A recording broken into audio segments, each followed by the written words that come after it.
We thought about this sentence even in prayer earlier today. Can we in our own hearts and minds make this sentence our own this week?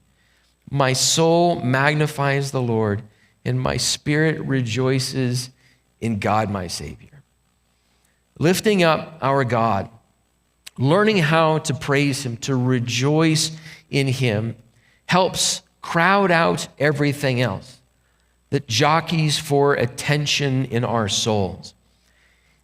And if we're honest, most of the things in this world that want our attention actually want our attention to make us grumpy, right?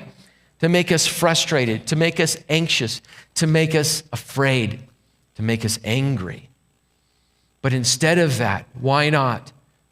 My soul rejoices in God, my Savior.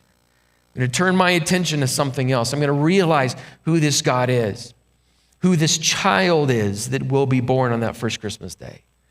And it's going to change the way I see things. It's going to change the way I'm interacting with the presence of God.